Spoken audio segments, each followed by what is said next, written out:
Hello and welcome back to Physical Science. This is where we're going to actually go over the very beginnings of our chemistry. And this is our lesson number 1. In our lesson number 1, what we're going to start doing is we're going to actually take a look at an atom and try and figure out how is it put together. When you got an atom and you've got one of one kind and one kind of another, how can you figure out what makes something gold, what makes something silver, what is it about that's in an atom that makes it so bit different? Okay, so the best way to learn something new is to actually attach it to something that you already know. Okay, attach it to prior knowledge. So that's what we're going to do first. So most people, if you ask them for a chemical equation, they probably won't remember or think of one really quick or think of one off the top of their head, but everybody always knows this one. Everybody always knows water, right? If we're looking at water, what is the chemical formula for water? Well, everybody knows that one. Thanks to the movie Waterboy, everybody knows that water is H2O. Okay? Everybody knows that water is H2O. Now, what does that H mean right there? And what does the O mean right there? Well, a lot of you already know that. That's your prior knowledge part, right? The H stands for hydrogen.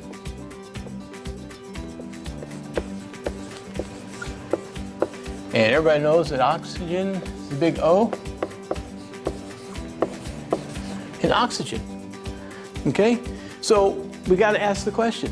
If you got an atom, what is it that's so different? What is it that's going on inside of an atom that it makes it a hydrogen or it makes it an oxygen? If you take a look at hydrogen and oxygen, they're all made up of the exact same parts. It's just there's something slightly different about it that makes it each one of these different kinds of elements. Now, before we go any farther, pause this video, because what you're going to need is I've attached to this lesson, there's a download or one that you can pop up, and you're going to need a copy of the periodic table. Okay? We're going to get to learn how to use this thing pretty good today. Okay? And it's actually not as hard as you think. A lot of people look at the periodic table and they get a little bit worried. They see all the numbers on there. I'm going to show you today that it is actually a whole lot easier than you think. Okay? So, we've got hydrogen, we've got oxygen. We've got to ask ourselves what's going on inside this atom to make them different. Well, let's go back even farther. A long time ago, probably middle school, you learned about the basic parts of an atom, right? You learned that there was a center to it, right? There was a center part to the atom, and then you also learned that there was something flying around the outside out here, right? Some little object zipping along. We'll put some speed little marks on there to make it look like it's zooming around in circles. And you learn that there are these basic parts, okay? And if you remember, the center part right here is called your nucleus, okay? The nucleus. So this center part right here is the nucleus, okay? And by the way, another good technique to make sure you understand the subject is always, like when you're taking notes, over on the margin somewhere, if you come up with or see a new vocabulary word, while you're taking your notes, write that vocabulary word over to the side. A good rule of thumb and a good way to study before you take a test or a quiz is to always go through that list of vocabulary words and make sure you know what each one means. If you know what each one means, you probably got most of the test down. All right, so we got this nucleus over here. That's in the center. And what you probably learned already is that that nucleus has actually got two parts. Okay, there's two parts in this thing. So there are two things that make up the nucleus. One of them is a positive proton. Now, I always like to write a little positive sign in front of my P for proton. That way I learn and memorize, intentionally or accidentally, that the protons are always positive. Now, the other thing that's in there is a neutron. So we'll put a N right there for neutron. And then the thing flying around the outside is an electron. And we'll put a little negative sign in the front because electrons are actually negatively charged. Okay? Now, a couple of things we need to know because there are some really cool things. Number one, every hydrogen, oxygen, silver, gold, uranium, whatever element you could possibly think of on this periodic table, all have protons, neutrons, and electrons. Okay? There's not some special other fourth thing we stick in there and suddenly it becomes gold and shiny and pretty. No, it's just a matter of how many protons, how many neutrons, and how many electrons it has that determines which element it's going to be. Okay? So, let's take a look at this thing, and there's a couple of things that we need to know about each one of these. First thing, protons. Point number one about a proton is what we already said. Protons are positive. They have a positive charge on the outside of them. Okay? That's going to come in handy later, so we got to make sure we memorize that. Next thing we want to know about a proton is that if you look at something like a desk, a board, a wall, our bodies, they're all made up of atoms, and we have a certain amount of mass.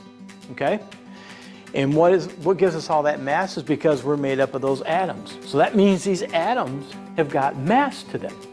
Okay? And we normally measure mass in kilograms, okay? And in science. Now chemists are like, if you actually take the mass of a proton, it is so small. There's like bazillion zeros in front of the number. So it's like 0.000000000000000, and then the number of actually how much kilograms a proton is. So those are tiny, tiny, tiny little numbers. And chemists, I can't blame them. It's like, I don't want to have to mess around with these nasty looking little tiny numbers all the time. Let's come up with a new unit. And the reason why they did this is because if you look at every single proton that you can ever get your hands on, there's a couple of things that's always true. Number one, that proton always, every single proton, all have exactly the same amount of mass. There's not one that weighs more or less than another. You can never have a half of a proton. You can't have 1.5 protons. You either have a proton, 1 proton, 2 protons, 3 protons, but you never have parts. Okay? And same thing goes with neutrons and electrons. They all come in whole pieces. You can't break them down. So the other thing we're going to do is chemists said, well, instead of having that nasty big long number for the mass of a proton, let's come up with a new unit to measure the mass of a proton. So what they did is said, well, every 1 proton, let's just make 1 proton 1 unit of mass. Okay? So they said that, all right, so if you have 1 proton, then that means it has 1, and what they called it was an atomic mass unit. Okay? And they're going to use the A, the M, and the U. So they said that 1 proton has 1 atomic mass unit. If you have 2 protons, you got 2 AMUs. If you got 15 protons, then you got 15 AMUs. So it's really easy. It makes understanding the mass of an atom a whole lot easier. Now, the next thing we're going to learn about is a neutron. A neutron over here, as you can guess, it doesn't have a plus or a minus. That's because neutrons are neutral. That's easy to remember. Okay? Positive protons, PP, and neutral neutrons. Okay? So one of the things we got to know about a neutron is that there is no charge. Okay? There's no charge. And the next thing you need to know is that turns out it's got just about almost exactly the same mass as a proton. So that means 1 neutron, we use a small case n for neutron, has got 1 AMU. So if you have 1 neutron, you have 1 AMU. If you got 35 neutrons, then you got 35 AMUs. Really easy, easy to understand. Now our next little culprit is the electron. Now these are interesting little critters. First of all, we want to know, or we need to know about, is that electrons have a negative charge. They have a negative charge. Okay? They have a negative charge. The next thing I think is most interesting of all. Atoms, as you know, are extremely small. We can't see them. They are so tiny, tiny, tiny small, we can't see them. And then what we do today, we went even farther. We looked inside the atom, and now we see there's a proton, and there's neutrons in the center of that nucleus. And we know that they're even smaller. Well, even smaller than a proton and a neutron is an electron. If you were to take a proton, okay, if you took one proton, okay, and you chopped it up, you divided it by 2,000, okay? You divide it by like 2,000. The actual number is about 1,800 and something. But we're going to round up and say 2,000. If you take a proton and you're to chop it up into 2,000 pieces, one of those 2,000 pieces is the size of one electron. Okay? So in other words, if you take one AMU and you divide it by 2,000, that's going to make a small number, then that is what the mass of one electron is. Okay? So you got these positive protons, and they got one AMU mass. You have neutral neutrons, which have a mass of one AMU, just like the protons. And then we got these teeny tiny little electrons, which have a negative charge, and they're only 1/2000th the size of a proton. Okay? But they have a negative charge. Now here's an interesting little thing I want to share with you. Even though an electron is so many times, 2,000 times smaller than a proton, it has the same amount of charge. We're going to talk about that when we get into electricity in the second half of our semester. When we get into there, we're going to see that an electron, even though it's really tiny, it has the exact same amount of charge as one big old huge proton does. Okay, so even though it's really tiny, it carries the same amount of voltage punch as a proton does. It's just that it's negative. Okay? All right, next thing we want to do is we want to answer the original question. If we look at this atom, what has to happen to that atom to make it a hydrogen? What has to change in this atom to make it oxygen? Okay, so that's what we want to look at. And that's where all of our numbers on our periodic table start coming in. Okay, that starts helping us out. And if you look at your periodic table, you just get barraged by all the chemical symbols, the numbers everywhere. But one of the things everybody always seems to notice is the numbers and how they're in order. You got hydrogen over here, and if you look at the number at the top, it's got a 1. And you come all the way over here on this same row, and there's an H helium over there, and it's got a 2. And then it goes 3, 4, 5, 6, 7, 8, 9, 10. Next row, 11, 12, 13, 14, 15, 16, 17, 18. It just keeps on going all the way in order. And every time it changes that top number, notice it also changes what element it is. Okay, so there's our first big hint. Something about that changing number tells us what element it is. So let's get into that. Let's take a look at one of our elements here. Let's take a look at lithium. Find lithium on your periodic table. I'll try and draw it up here so you can see what I'm talking about. You should see the little thing. It's on the left-hand side, the first row of your periodic table. If you look at lithium, there's a 3 at the top, and there is a 6941, 6.941. There we go, 41. Okay? Now, let's figure out what these numbers are. They're actually a lot easier than you think, so don't sweat it. Don't worry, don't freak out, don't turn the page, don't go watch some other video, stay tuned. All right, now in this little video right here, or on this little lithium right here, this number at the very top, which keeps on changing with each element, that is called the atomic number. Okay, the atomic number. There's one of those vocabulary words. Make sure you write that over to the side in your margin over there. Make sure you understand and know what an atomic number is.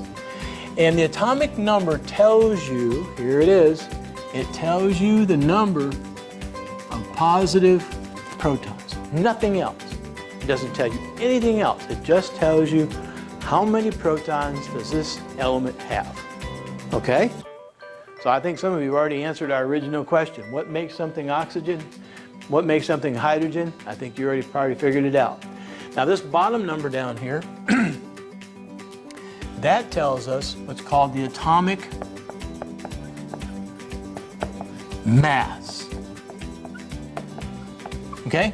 Now to keep those two words straight in your mind, like one's an atomic number, the other one's an atomic mass, the way I always remember it is that there's always a small number and there's a big number. And I always like to remember the big number, you got something that's really massive, right? We always use that term, something's really massive. So something that's really massive means it's big. So I always like to remember that the big number is always the massive number, right? So that's the mass, okay? That should be easy to remember. Now what the atomic mass tells us is the mass, the total mass of this entire atom.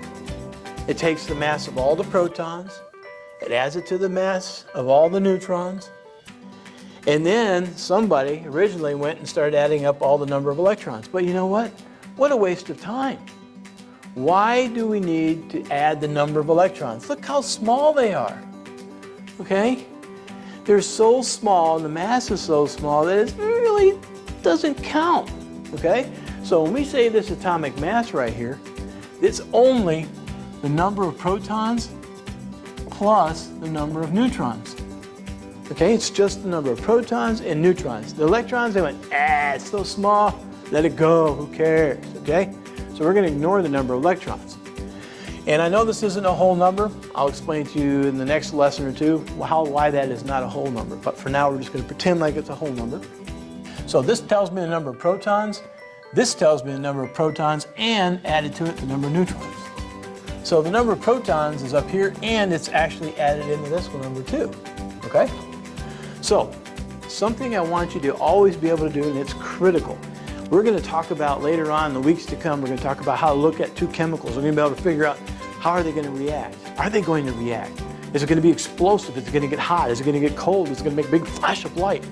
You're going to be able to predict a lot of that if you can look at the element and first figure out how many protons it has, how many neutrons it has, and how many electrons it has. Because how elements react to each other is going to be determined by protons, neutrons, and electrons.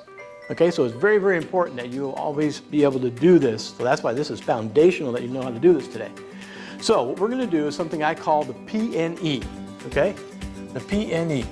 Underneath each element, I always like to ask, how many protons does it have? How many neutrons does it have? And how many electrons does it have? Okay? So you write down your paper. How many protons does it have? Neutrons, electrons. Okay? And that's why I call it PNE. Okay? So, looking at our lithium up here, how many protons does lithium have? Well, let's take a look here. This is protons and neutrons. That's not going to help a lot now. But here's the number. The number of protons is 3. So I can just put down 3 right there. Okay? The next one down is the neutrons. Now here's the neutrons right here, but they've added the protons to it. So I think some of you can already see, if I take this number and I subtract, I take that protons off of that number, subtract it, then they'll tell me the number of neutrons I got. So let's do that. We're going to take this number right here. Now there's one thing we're going to do today that we're probably not going to do in the future, but today, to make it simple, we're going to round this number up. Okay? Let's make sure you remember the rules for rounding. You look to the decimal right here and you look to the right. If that number right there is 5 or larger, then we're going to increase this number up by 1. That's called rounding up. If this number is 4 or smaller, then we're going to round down, or just basically leave this number alone. Don't do anything to it. Okay? So let's do this. We have a 9 right here, so that is greater than 5. It's bigger than 5. So we're going to round this up and we're going to use 7 right here. Okay? We're going to use 7 for the atomic mass instead of 6.941. Okay? Just to make life easy. So remember, we're going to subtract these two. So we're going to take 7, subtract away the protons, 3, and whatever's left over must be the neutrons. So 7 minus 3, I think you all know that. That's going to be 4 neutrons. Okay? Don't worry, we're going to practice this a couple times. Make sure you guys get it all nailed down real nice and easy. Now, electrons, I got to tell you a little story. Okay? Electrons, you got to remember there's something really crucial in nature. Nature likes to have everything balanced, just like we do. Okay? If I took one side of my classroom, came in one morning, and one side of my classroom, I gave them a couple of boxes of donuts. But I didn't give any donuts to this side of the class. No, for any particular reason. I just gave donuts to this side. And then I turned my back. Well, what do you think would happen? Oh, these guys would get all upset. Hey, it ain't fair. It's not balanced. Everybody should have the same thing.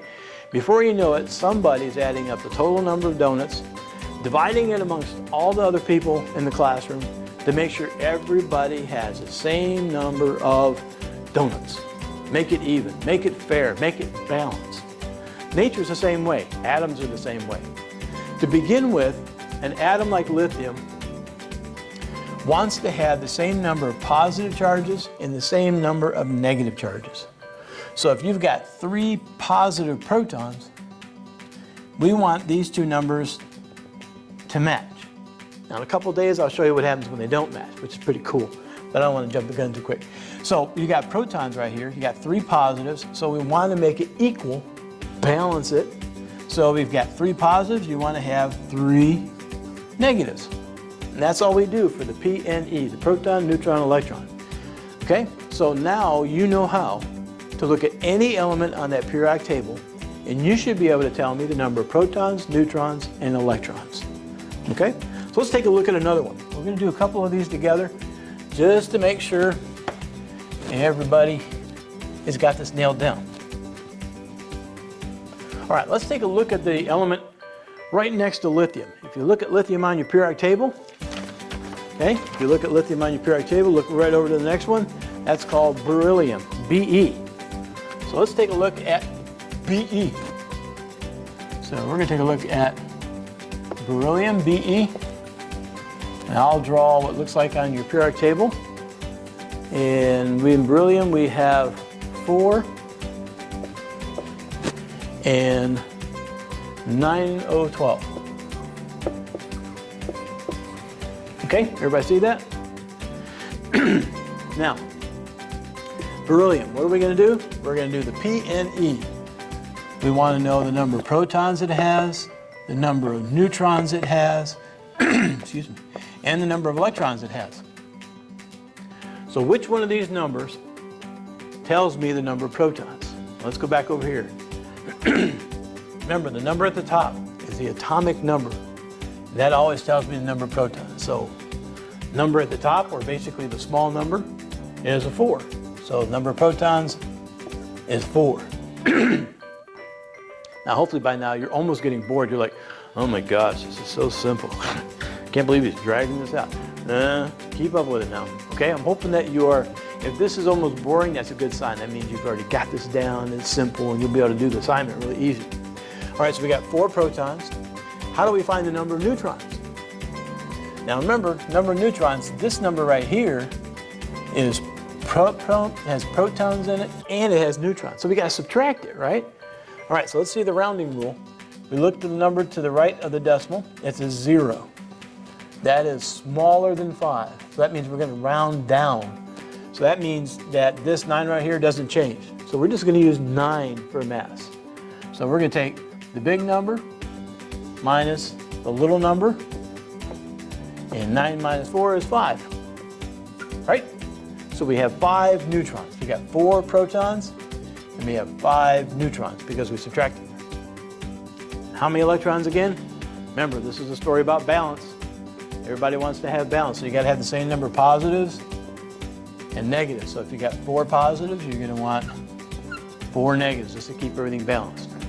Now, I think we can answer the question. What is it that makes an atom lithium or makes an atom beryllium? And it is the protons. Okay? That's the big issue. All right? Let's see if this marker works. No, it doesn't work very good. All right, so here we go. Something I want you to write real big on your paper because you're going to circle it, highlight it, put stars all around it, and say, memorize this. Okay? What you're going to do is you're going to say, protons determines the element.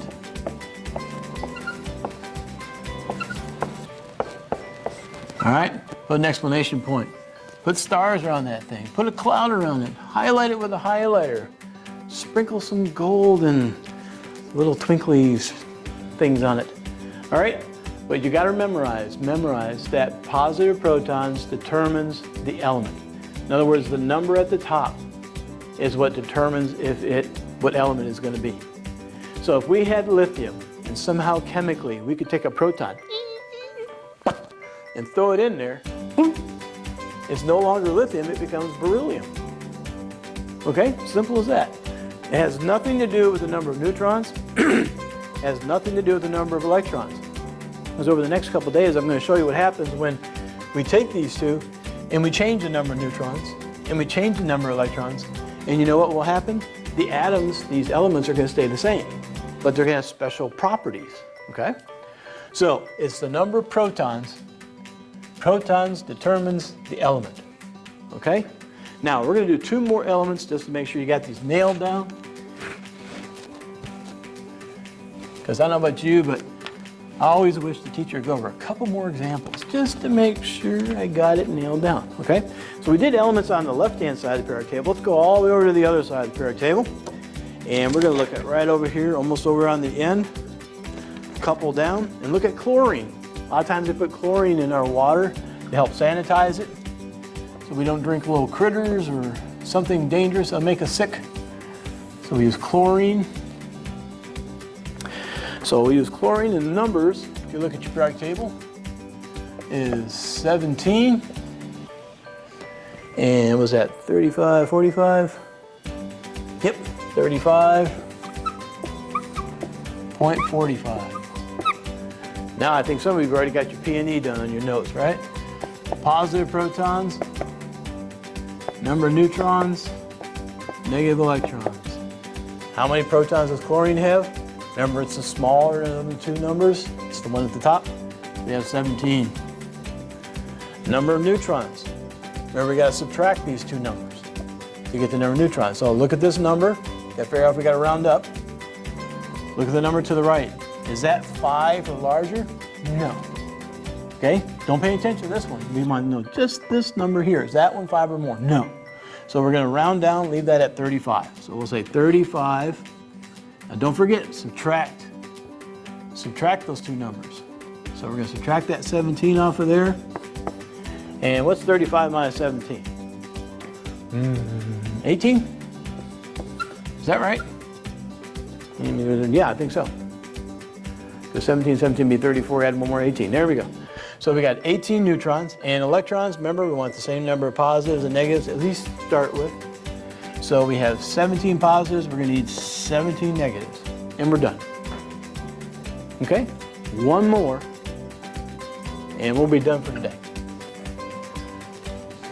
I want you to find gold. Find gold! Wouldn't we all like to find some gold? I think so. So find gold on your periodic table. I'll give you a hint. It's almost in the center, about 3 rows down. And what's interesting is a lot of the elements on the periodic table, the symbols they use are a lot like the words. Like chlorine is Cl, lithium is Li, beryllium is Be, boron is B, carbon is C. So it kind of matches up. Gold doesn't. Okay? Gold here, probably from some ancient word I'm not familiar with, or how it's actually pronounced. But the symbol for gold is AU. AU! That's gold. That's how I remember it. AU! That's gold. All right, so let's look at the numbers for gold here. AU is 79 and 196.97. 196.97. Right? Yep, 96.97. All right, here we go. Proton, neutron, electron. proton, neutron, electron. How many protons does gold have? Right there, 79. How do you find the number of neutrons? You gotta subtract, right? Always gotta subtract to find neutrons. So we're gonna have to subtract these two numbers. So look at the big number first. Look to the right of the decimal. Is that number bigger than 5? Yes. So we're gonna round up. Instead of 196, we're gonna make this 197. So 197 minus the small number, 79. Now what's that gonna be? Well, let's see, 9 from 17 would be 8, right?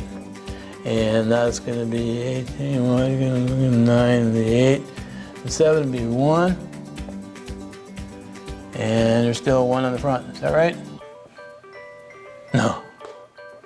Did I do that right? Let's see. 9 from 17 is 8. 7 from 8 is 1. And the 1's left over, so 118, right? Did I do that right? Let's double check. 8 and 9 make 17. Carry the 1. 1, 2, 9, and the 1 in the front. Yep, so we're good. So we got 118 neutrons. And electrons, same number of electrons. 79 protons, we gotta have 79 negative electrons. And we're done, okay? So if you actually look at the size of gold, I mean, it's got 197 protons and neutrons added together in the center. So compare that to hydrogen, which has just 1. Gold has got 197. So you can imagine that the nucleus inside of gold is a lot bigger than the nucleus of hydrogen or lithium or those little smaller elements. Okay, that's all I got for you today. After this video, you should have a worksheet, a P&E worksheet for you to work on, where you fill in the blanks, okay? And you'll work on that and you'll turn that in one way or another. I haven't decided yet whether, I'm trying to make this so it's online for you and it's interactive and you can see whether you got the answer right or wrong, or I might just send you an answer key. One way or the other. Thanks for tuning in today. I appreciate you being here. Please, please, please keep you and your family really, really safe and be careful out there.